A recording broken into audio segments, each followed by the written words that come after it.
Welcome once again, ladies and gentlemen, boys and girls, to Mysteries from Beyond the Other Dominion. I'm your host, Dr. Franklin Rule. Now, we ask if this is how Jesse James was murdered. Roll tape! Now, we learned the location of one of the hideouts of Jesse James, so we sent our intrepid reporter, Dennis, to get the inside scoop. Take it away, Dennis!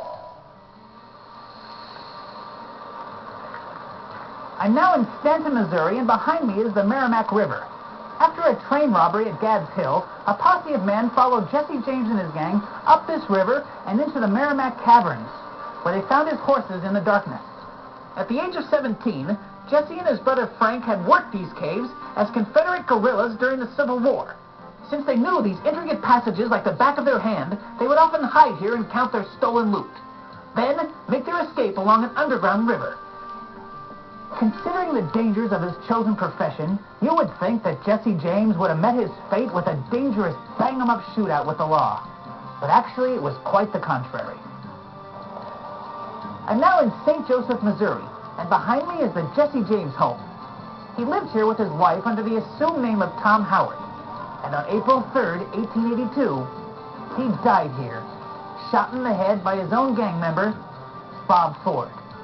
As the story goes, Jesse, Bob Ford, and his brother Charlie were in this room planning their next robbery. Jesse noticed the picture hanging on the wall crooked, so he stood up on this chair to adjust it. Now, Bob and his brother had been planning to kill Jesse for several months, and now was their chance. Bob pulled his gun and fired. Jesse fell to the floor, dead.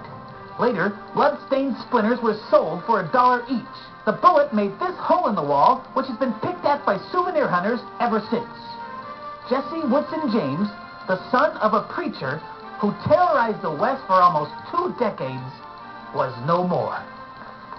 Well, there you have it, the story of Jesse James. Many times he's portrayed as a hero, but in reality, he was a cold-blooded killer and a bank robber. Another excellent report. Thank you very much, Dennis. By the way, Jesse was age 37 when he died.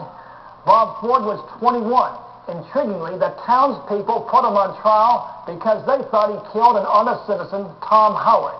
He was sentenced to die, but the governor intervened, granted a reprieve, and gave him a $5,000 reward. Thereafter, wherever Ford went, he heard the following song sung by Salone troubadours.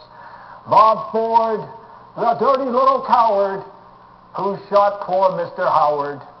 Now, 10 years later, in Colorado, he was shotgunned to death by a partisan of Jesse.